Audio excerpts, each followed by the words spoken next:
नमस्कार, मेरा नाम तारा शर्मा है। मेरा born and bought up Banaras में ही हुआ है एंड मेरी कला की शिक्षा महात्मा गांधी काशी विद्यापीठ से पूरी हुई है। मैंने मास्टर्स किया है पेंटिंग सब्जेक्ट में।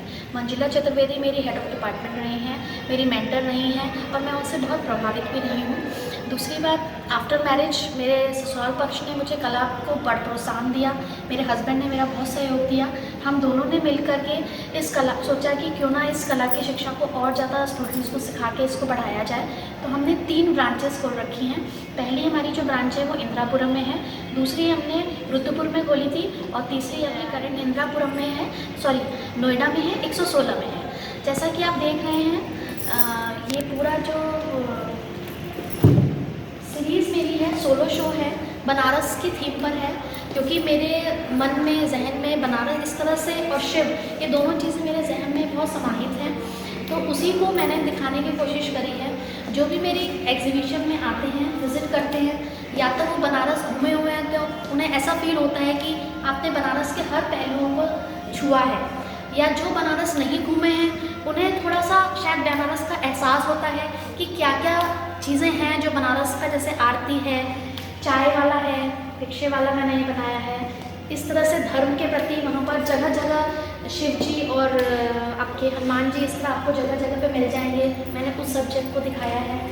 ये आप देख रहे हैं, ये पीताम्बरी जो कि साधु संतों के बहुत अहम वस्त्र रहता है, तो इसको भी मैंने अपनी सीरीज़ में शामिल किया है। ये साधुज हैं, इसमें अलग अलग एक्सप्रेशंस मैंने दिखाए हैं साधुओं के। ये नंदी है, शिव जी का वाहन, ये भी कितने डेकोरेटिव और आर्टिस्टिक लगता है, तो इसको भी मैंने इसको विषय बनाया है अपना। ये खिचड़ी का त्यौहार होता है बनारस में, उसको मैंने दिखाया है। 14 फरवरी को सब पतंगबाजी करते हैं। ये बनारस में बिल्कुल आकाश समझ लीजिए छपा हुआ होता है पतंगों से, तो वो कलरफुल और ब्राइटनेस इसमें मैंने दिखाई है। अगेन ये सब कुछ घाट वगैरह है। ये मल्लाह है वहाँ का। ये काशी जैसे त्रिशूल पे समाहित बताई गई है कि शिव काशी जो है शिव के त्रिशूल पर है और शिव काशी में समाहित है। उसी सब फॉर्म्स को लेकर के मैंने दिखाया है। आप देख रहे होंगे मेरा इसका नाम है, तो मैंने उस पन्नों को मैंने इन कैनवस पे उतारने का प्रयास किया है कि किसी तरह से अगर आपको रिफ्लेक्ट करते हैं तो वो पेजेस का इफेक्ट दिखाएगा। जी, आपने आईफैक्स आर्ट गैलरी को ही क्यों चुना, जबकि और भी आर्ट गैलरियाँ दिल्ली के अंदर हैं? हाँ जी, आईफैक्स आर्ट गैलरी, देखिए हर एक आर्टिस्ट को आईफैक्स में सोलो शो करने का एक सपना होता है। ये शायद एक माइलस्टोन का काम करता है और यहाँ पर जो जेंट्रीज भी आती है वो बहुत ही अच्छी आती है, जो कला के असली मर्मज्ञ होते हैं। आर्ट क्रिटिक आते हैं, आर्टिस्ट आते हैं, तो उससे आपको सही मार्ग दिशा मिलती है कि नहीं, आप यात्रा कर रहे हैं, क्योंकि हमें नहीं पता, हम तो बैठ के घर में पेंटिंग कर रहे हैं। हमने जब एग्जिबिट करी और पता चला राह चलते लोग आके देख रहे हैं, कोई कुछ कमेंटर, तो मिसगाइड हो जाते हो। लेकिन जब आप सही जगह पर अपना कला प्रदर्शित करते हो और सही लोग आप उसको अगर देखते हैं और गाइड करते हैं, तो आपको सही दिशा चलती है। मंजिल तभी मिलती है जब आप सही रास्ते पर चलते हो। तो मैडम, एक सवाल मेरा आपसे है कि आपने इस विधा को चुना, इस विधा के लिए आपने अपने को समर्पित किया, तो क्या भविष्य देखते हैं आर्ट एंड कल्चर के ऊपर? बिल्कुल, देखिए आर्ट एंड कल्चर, पहले क्या होता था, पहले के समय में लोग सोचते थे कि ड्राइंग करता है क्या, ड्राइंग मतलब क्या। मेरे से ही पूछा जाता था कि अच्छा, मैं कहती थी मैं BFA कर रही हूँ, MFA कर रही हूँ, तो फिर लोग पूछते थे अच्छा ये पेंटिंग तो कर रहे हो बट पढ़ाई क्या कर रहे हो। तो हमें समझाना पड़ता था कि नहीं, ये भी पढ़ाई है भाई, BFA है, MFA है, इसमें PhD होती है और इसमें मतलब बहुत सारी चीज़ें हैं। इसमें आप आर्ट का क्षेत्र में आप अपने को फ्रीलांस आर्टिस्ट की तरह इस्टेब्लिश कर सकते हैं। जो पब्लिशिंग हाउसेस होते हैं उसमें स्केचेस बनते हैं, कार्टूनिस्ट होते हैं, जो बड़े बड़े कैरिकेचर आर्टिस्ट होते हैं, ये सब फाइन आर्ट्स की नॉलेज लेके करते हैं। और ज़रूरी नहीं है, मैं ये नहीं कहूँगी कि सबको BFA या MFA करके ही वो आर्टिस्ट बन सकते हैं। कुछ लोग सेल्फ टॉट आर्टिस्ट भी होते हैं, क्योंकि गॉड गिफ्ट चीज़ है ये।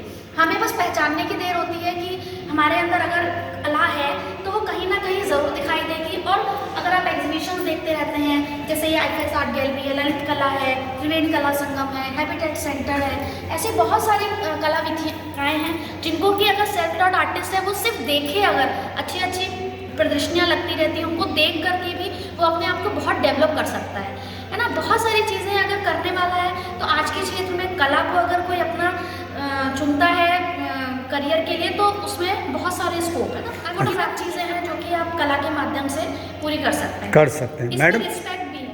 मैंने जो अभी तक आपकी पेंटिंग्स देखी जी तो मुझे पूरा बनारसी, जैसे आपने पहले अपने शब्दों में भी कहा कि उतर आता है, जी। तो बनारस से ऐसे क्यों प्रभावित थे आप, या क्या लगाव था कि वो सारी चीज़ें हमें आपकी पेंटिंग्स पे देखने को मिल रही जी हैं? हाँ, विषय तो देखिए कल बहुत सारे हो सकते थे।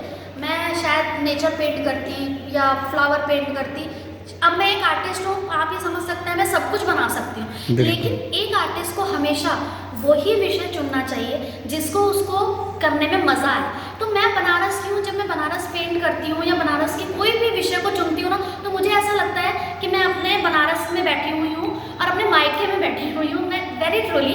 और कुछ ऐसा है कि वहाँ का आध्यात्म है या जो भी चीज़ें मैंने देखी है, मुझे ऐसा लगता है कि मैं कुछ आध्यात्म से भी जुड़ी हुई हूँ। जैसे कि आप देख रहे हैं शिवा या अर्धनारीश्वर मैंने बनाए हैं, तो उस समय मुझे अंदर से बहुत अच्छी फीलिंग आ रही थी।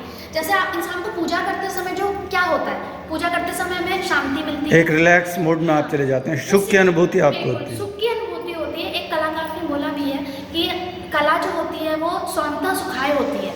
वो कला बेकार है अगर वो आपको सुख नहीं दे रही है। मैं कितना भी सुंदर आज की डेट में शायद कोई फ्लावर बना लूँ, पक्षी बना लूँ, लेकिन वो मुझे अगर खुशी नहीं दे रहा है तो मेरे लिए वो बेकार है। मुझे जो चीज़ खुशी देती है, और इसीलिए हर आर्टिस्ट अपना विषय चुनने के लिए स्वतंत्र होता है। आज कोई भी आर्टिस्ट है, वो चाहे वो एब्स्ट्रैक्ट कर रहा है, चाहे वो नेचर कर रहा है, चाहे वो कुछ भी वॉटेवर फिगरेटिव कर रहा है, अगर उसको अल्टीमेटली उसमें खुशी नहीं मिल रही है तो वो उसमें सक्सेस भी नहीं कर सकता है। विषय हमेशा ऐसा होना चाहिए जिसको कि आप शायद अपनी पूरी ज़िंदगी ख़त्म हो जाए लेकिन आपका विषय ना ख़त्म हो। तो बनारस ऐसा ही विषय है कि मैंने सिर्फ शायद 20% ही, अभी आप देख रहे हैं मेरी उम्र अभी शायद कम है, मैं चाहूँगी मैं ज़िंदगी भर बनारस बनाती हूँ और मुझे लोग इसी से पहचाने कि ये तारा शर्मा आर्टिस्ट हैं, बनारस की हैं, और इनके जो चित्र हैं ये बनारस के हर कोई पहलू ऐसा नहीं है जो छूटा है। मतलब बनारस कहने का मतलब तारा शर्मा। अगर जहाँ कहीं भी इंट्रोड्यूस होना चाहें, जी हाँ, जी हाँ। मेरा आपसे एक अनुरोध और है कि आपने जो ओमेंस के ऊपर बनाया है, ये पूजा के ऊपर है, तो इसका अभिप्राय क्या है? क्या आप इसी से इंगित करना चाहते हैं हमारे दर्शकों को? इसमें इस पिक्चर में आप देख रहे हैं एक महिला है जो कि हाथ जोड़ के गंगा जी में खड़ी हुई है। इसमें बहुत सिंपल सी फीलिंग है आपको देखने की। गंगा जी में डुबकी लगाते हैं तो ऐसे करके हम सूरज को नमस्कार भी करते हैं, और इधर शिवलिंग है, तो हम जब हाथ जोड़ करके ये दोनों चीज़ें जब हम करते हैं तो ये भारतीय शास्त्रों में लिखा हुआ है कि जब हम ये अपनी उंगलियों को सबको एक साथ स्पर्श करते हैं तो कुछ आत्मिक अनुभूति या जो भी चीज़ हम आध्यात्मिक तरफ ऊर्जा कह सकते हैं। बिल्कुल बिल्कुल, जब हम मत्था टेकते हैं ये चीज़ हमारी टच करती है तो ये हमारी इंद्रियों को, ये सब चीज़ों के मतलब हैं। मैं बहुत क्लैरिटी से अभी मैं इतना जानती हूँ, लेकिन हाँ मुझे ये ज़रूर पता है कि हाथ जोड़ के बना रहे हैं तो अंदर आपके अंदर एक ऊर्जा का संचार होता है। जब हम मत्था टेकते हैं तो उससे भी हमारे अंदर एक ऊर्जा का संचार होता है। हम यहाँ टीका लगाते हैं, इसका भी एक मतलब है। हम रुद्राक्ष की माला जो पहनते हैं यहाँ टच करती है इस पॉइंट पर, इसका भी एक अपना मतलब होता है। तो ये सारी चीज़ें मैं जितना इस विषय में और डूबूंगी शायद मुझे और जानकारी मिलेगी। मैं गलत कुछ यहाँ कैमरे एक कंप्लीट आर्टिस्ट बनने के लिए कितनी समयावधि या क्या विशेष प्रयोजन, या जैसे आपने बोला कि नैसर्गिक भी होते हैं, तो क्या वो खूबियाँ होनी चाहिए कि जिसे हम उन्हें एक अच्छा आर्टिस्ट, पेंटर्स या चित्रकार उन्हें हम मान सकें? देखिए, एक अच्छा आर्टिस्ट बनने के लिए सबसे पहले अच्छा इंसान होना बहुत ज़रूरी है, मेरी जो मान्यता है। अगर अच्छा इंसान नहीं है, आप बहुत अच्छी अच्छी पेंटिंग बना रहे हैं, लेकिन अगर आपके सामने भूखा आदमी बैठा है, आप जी अपनी पेंटिंग लेके चल रहे हैं, आप हज़ारों रुपए के कैनवस खरीद सकते हो, 50,000। पहली बात, सबसे पहला काम ये है कि आप अच्छे अगर कलाकार हो तो आपको अच्छा इंसान होना बहुत ज़रूरी है। मतलब आपके अंदर मानवता होनी चाहिए। बिल्कुल 100% मानवता होना चाहिए और ये बहुत मस्ट है। मैं आपसे इस रूप से मिला, बहुत अच्छा लगा। हमारी शुभकामनाएं भी आपको कि आप और अच्छी पेंटिंग करें और बनारस को आप पूरे विश्व के स्तर पर लेके आएँ। हमारी तरफ से बहुत बहुत शुभकामनाएं। मैं योगेश भट्ट, नई दिल्ली से।